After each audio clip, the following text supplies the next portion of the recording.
If we were to go jousting, who would win? Sparpelen or the Ducati? Ducati. It's got more. It's got more better. It's got 2 cylinders. It's got more power. I want the jousting rods to be made of pretzels. Hashtag pretzel jousting rod. Oh, there's somebody turning in there. Is it a real person? No, they going wouldn't into the drive sex that. mansion. They're going into the sex mansion.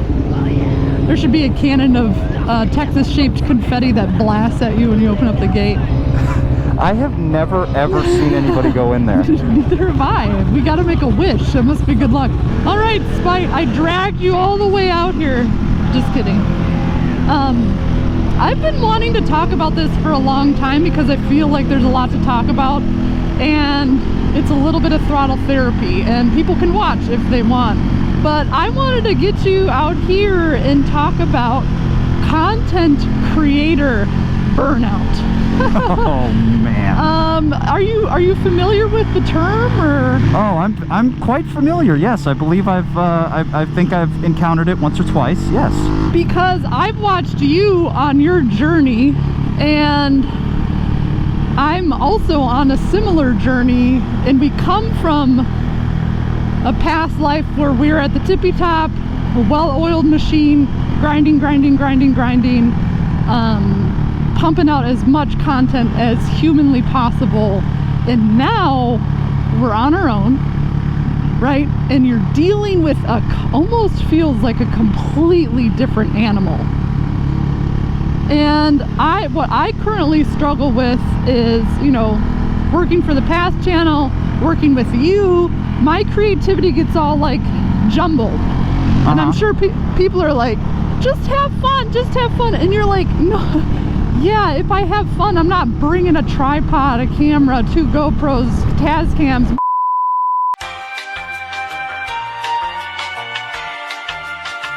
Really?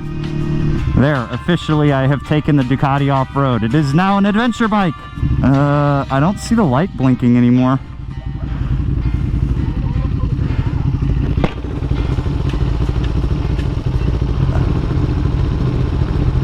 I don't know. It just stopped recording.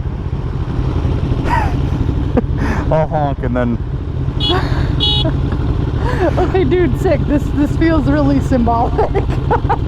Doesn't it though? There's a gremlin that lives in this, and it fucks all my shit up. In that GoPro? Or just in filming it's the in general? Helmet. I think I have a haunted helmet. Well, it's so apropos that happened in this session. I know, that's never happened. Like, how many times have we gone out filming, I'll let you lead out, and just had a like great take. We did everything right. And we're like, fuck, we just made an awesome video. I don't know, but it makes me want to cry. And then you get home and you try to ingest the footage and it's not there. Or you have the footage and the mic cable came out of the GoPro and you have to start it over again. And you have to try to bring that same energy back.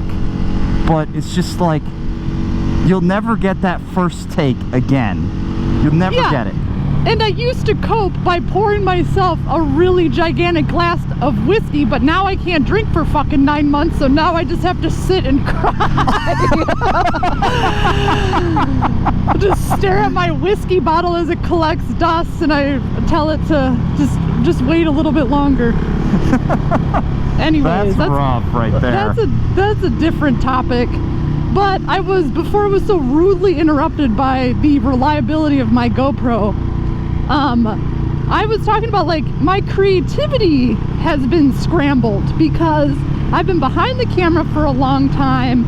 I've been helping other people with their stuff for a long time. And so when it comes to just, hitting record and uploading my own stuff, I'm like, wait a second, what do I do? What does this look like? Is this fun? I don't know what fun is, Have you had similar issues or hurdles with your creative endeavor? So it's weird, right? Obviously when we talk about other channels, we're talking about at least for me, 3 years of doing daily YouTube stuff, literally daily. And whether we're filming every day or we're going and writing stuff or we're editing stuff, you know, you bring your own level of creativity to it, but you also need to adhere to somebody else's style. And that's totally fine, because every channel finds their own style. And I think the biggest struggle for me has been disentangling what is my style from what I'm used to doing, you know, because there's definitely that stuff where I'm used to filming a certain way, but the script is all me, and I tailored the script a little bit to what I was doing, and then now I write them however I want to, and I produce them however I want to. It's weird because there's this general mishmash. Like, you don't spend so much time working on one project and one style without it inherently affecting what you do. You know what I mean? Right. Without it just becoming muscle memory. Yeah, like I have a lot of camera muscle memory, and I have a lot of go-to phrases that I've developed and I've been using. I try not to have thinking words anymore. I'm still not great about it, but a lot of that has developed because I was doing it for so long. And it's that I go back to my default, which my default is from another channel, which is understandable. I mean, being how many we did there, hundreds, certainly. But not only that, but it was a grind. Like, it was forged. Like, it was forged in your neural pathways. Yeah. And then it's almost like we're doing everything backwards. Yeah. Like, I know how to make a really good YouTube video, and I know how to make a really good YouTube thumbnail, but I don't know what my really great video is or what my thumbnail is. You know, I'm still trying to figure out where my what makes my stuff different and unique, you know? What is my voice and my angle? How do you hang on to authenticity while being absolutely shackled with the algorithm? Oh man, so that's tough. Honestly, what I've done lately, and it's I don't, this is gonna sound like I'm complaining, and I'm really not. It's just the reality. What I've done lately is I have stopped caring about my videos being 1 out of 10. I've just stopped giving a shit. And as a result, I have seen less money. So there's like that like altruistic, oh, you're giving up money for your art. Yes, but I'm also doing it for my sanity. You know, like if I miss a day, back at the other channel, it would have been a disaster. It was a huge problem if we missed a day. At my channel, though, if I miss a day, I'm not going to persecute myself over it, you know? Right. And that's the biggest thing that I'm trying to do, is step away from the, as it starts fucking pouring great. Yay! Is to start stepping away from the, I have to be a slave to the algorithm, and start doing things that make me happier. And that's why I had so much fun making the throttle lock video that just went live on my channel yesterday. And I had so much fun going to Florida and all of this stuff, because I was okay with some videos not hitting as hard, but having been fun for me to do. Right. You know? Yeah, and so then you kind of have to scramble, because you're trying to pay your bills, you know, and you're currently trying to build a house, which is like such a fun endeavor. You freak out a little bit, I'm guessing, right? Oh yeah, absolutely. I look at revenue on YouTube every single day, because that's the only revenue I can really control. I can't control Patreon revenue. That's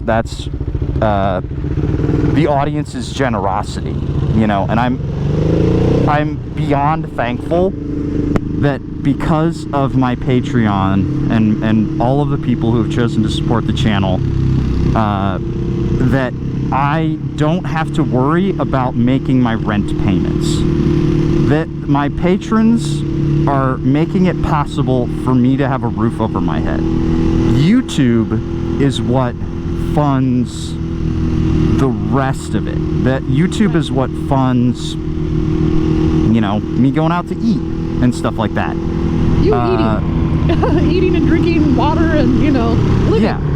Yeah, YouTube is what funds the rest of my life. And it's because that is so closely tangled right now that I'm just so, I'm pushing for 2 videos a week every week, and you know, I feel it literally.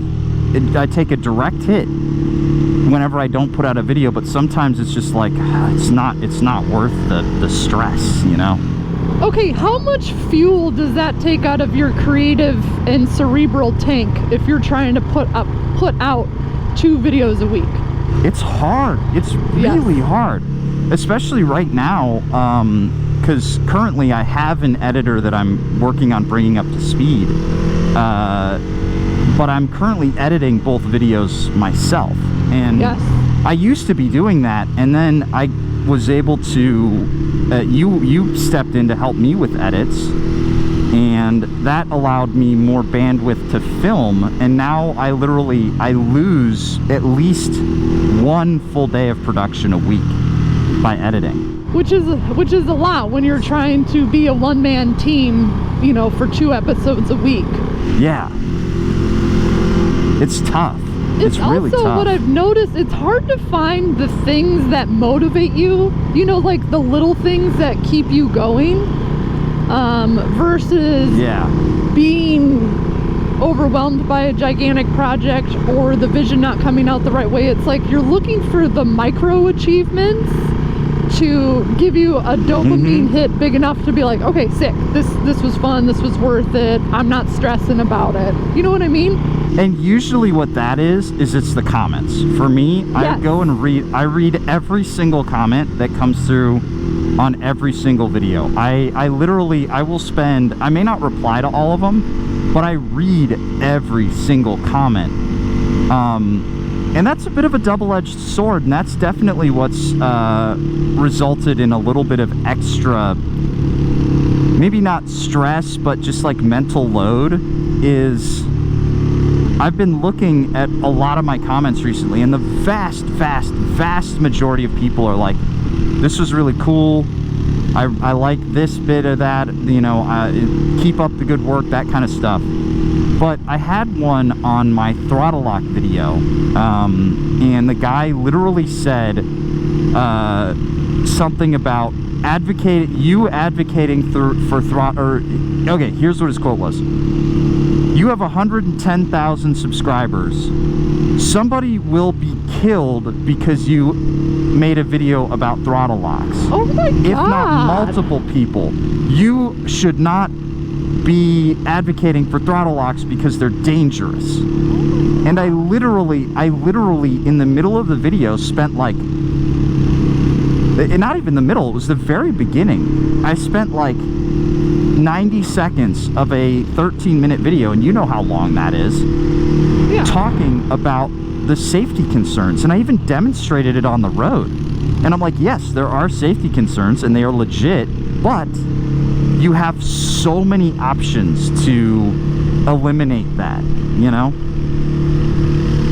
And it was rough reading that comment because the guy just clearly didn't watch the video. And I'm like, guy, I put a ton of effort into this thing, and I really thought I did a good job, and fuck, you're just like, you're just making me sad, you know? Yeah, there's 2 types of people. There's people who think stuff, and then there's people who think stuff and immediately type it out. Yeah. And the second populace can really just eat a dick, because to me, they're just like goldfish people, you know? They're they're not thinking, they're not self-aware, they just need to yell at you because there's some other aspect of their life that's frustrating and they're just going to take it out on you. Yeah, it's just because, you know, anonymity plus audience equals assholes, right? But I mean, Yes. it's the very smallest minority of the YouTube comments. But there's this old adage that like all of the compliments in the world mean nothing against the one negative comment. Isn't that so strange? Like, why is that? It's because we crave positive affirmation, and when we don't get it, we dwell on our failings more than our successes, you know? And I think that's like, oh, go ahead. It's like eating a chicken, or like a piece of chicken, you're like chewing on it, you're like, oh, this is great, and then you get a bone and you like hurt your tooth and you're like, what the fuck? And the whole meal's ruined. Yeah. It doesn't matter if like Gordon Ramsay himself came out and kissed and blessed this chicken. Nope. If you have one bad bite, it's ruined. Yeah. And that's totally true. You know, you really do feel it. And I know some people are saying these things just because they just have that genuine opinion, but it just feels like it's so easy to find the bad comments because, you know, especially when we are so audience facing that it's just like we're in it all the time. And I don't know, somehow, at least for me, they really tend to just they get me. They get to me a lot. But I still read every comment, even though I know I'm gonna find some that are rough. And it's funny because it's like you've been doing it for years and yet it still bugs you just the same. And it's honestly, I think it's just because I like that I hope that my video is making people happy. That's really all I want. And if somebody leaves a negative comment, it makes me feel like I failed, you know? Right. Even though I know the video's made its money and 20, 30, 50,000 people are watching it, but it made somebody, it didn't make someone happy, you know? And that's all I really want to do, is just make people happy. Somebody accused you of criminal negligence, which is a whole nother ballpark. I mean, that's a pretty extreme way of communicating an opinion, you know? Yeah. As, I don't know, motorcycle influencers or whatever you want to say. Because I've had a lot of people message me and say, I bought a bike because you said XYZ. You want everybody to be alive all the time, right? But it's an inherently dangerous, more dangerous sport. So you got to talk about safety, and you pray that everybody stays safe and is seen, you know. But so essentially, it was like your worst nightmare comment. It was just like, you're gonna murder motorcycle riders. It's like, what are you talking about? That's the last thing I want to do. Yeah. So what gets to you the most about, like, what is your biggest cause for being like, you know what, I just don't want to get up and do YouTube today? It's an endless void. It's an endless void. It never stops. Mm-hmm. And it doesn't, if you want to take a break, it's not kind to you. I don't like that. I don't like thinking that. I've always had a tenuous relationship with putting out content because I've seen what it's like and what it takes to be at the top, and guess what? I don't want any part of that. Yeah. Like, I don't want it to be fucking 7 days a week, every hour of every day, getting hit up morning, noon, and night because XYZ happened and this needs to happen and this isn't gonna do well. It's like, it's kind of like hell a little bit, you know? Mm-hmm. And also you don't want it to be burdened by trying to make money. You're like, this is a passion of mine. Don't make it a chore. Right. And that is an extremely delicate balance. Yes. I think, because I'm not going to give up on it. I love the community that I've created. I love your community. I love talking to everybody. I have a blast, I think, with the fans and those positive comments and those positive emails and messages and getting stories out there. I love doing that. But like if somebody was like, if tomorrow you could have 420 million subscribers, would you want that? I would be like, fuck no, absolutely not. The void is not interesting to me at all. Yeah. And you and I have talked about exit strategies, right? It's like your first thought. Yeah, because you know, the biggest thing is just YouTube doesn't last. You know, it's really unpredictable. So it's like, how do you move on to the next phase of whatever you're doing? And it's hard to find that. It's volatile too, and so like, why would I want a volatile passion or make it unpredictable? Yeah. But I mean, at the end of the day, I always come back to I am doing something that I'm passionate about. I'm making YouTube videos, which is something that literally I have wanted to do forever. I've always wanted to do something like this, just because it's the microcosm of content creation. Like, you can in one day experience all aspects of production. You can film, you can edit, you can script, you can release. It's you are experiencing the entire production calendar in a day, and that's super duper cool. And well, you're also a film major, right? Yeah, I mean, I literally studied film in school, so it's something I'm passionate about, and so this is like the dream come true, really. And as much as we are complaining about the idea of burnout here, and I don't know that it's complaining necessarily. I don't think it's complaining. Yeah, I think we're just being transparent about the woes. Yeah, because it is. Through the month of February to basically 2 weeks ago, I worked every day for almost 8 to 12 hours every day of the week. So that's like 45 to 50 days. Right. And I did it, but you know, I could definitely feel the toll it was taking on me. But I made some videos I'm very proud of. I had that exhaust project happen, and that was so cool. I had the exhaust project. I had my throttle lock video. I went to Florida. I did all of this really cool stuff, and it is because I am my own production company. I can go anywhere and do anything. And like in 2 weeks, we're gonna go to, or in like a week, we're gonna go to California, and we're gonna ride bikes with Harley Davidson, which we literally just got done dunking on them a little bit, but they still want to come hang out with us. Well, the video will come out after we go, so it'll be fine. No, they're coming out this week. Oh shit, never mind. No, I'm releasing those now. I need to get the big one edited today.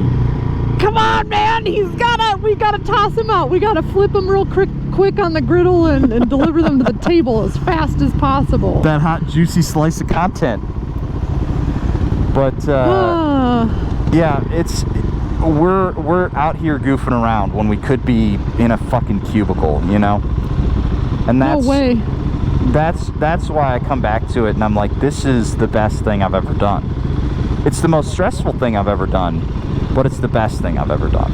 It is 100%. I mean, like, I have never learned more about anything. Yeah. You know, between filming, editing, writing, and trying to keep your thoughts as cohesive as humanly possible.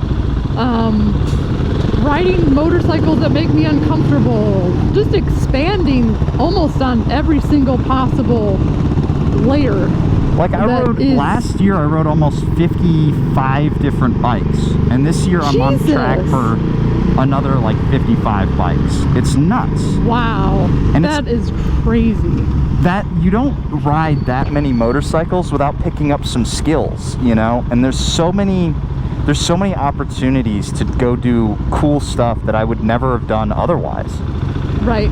And I would never give that up in a million years.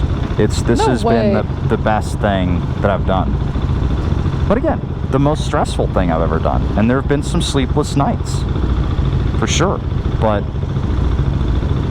you know. And I think as content evolves and as platforms evolve, and I think things shift and I think things change. I don't think it's always got to be like, oh, I crashed 1 million bikes going 500 miles an hour. Look at all this crash footage, you know, to get the numbers that you're looking for. I do think that an audience is growing of people who want more authentic content and more deep content. My hope. Here's my hope.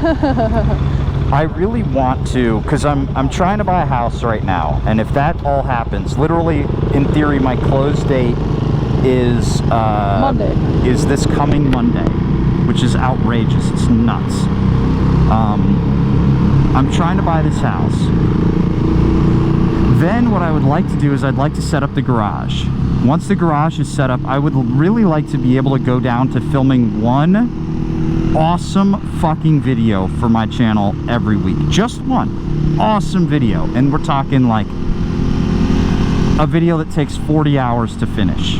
I work on it for a week, and it goes live on a Saturday morning, and it just hits super hard, and that video makes up for a lack of other videos, you know? Right. And maybe there will be some other stuff going live on the channel and stuff like that. Like, I'd like to stay at 2, but I want one video to just be super duper hardcore and just be the focus of all of my time and energy, and I just want to nail it. Yeah. Get it. You want to, what I'm hearing is you want to produce really high quality content, because that's what motivates you to keep going, and that's why you want to create content to begin with, you know?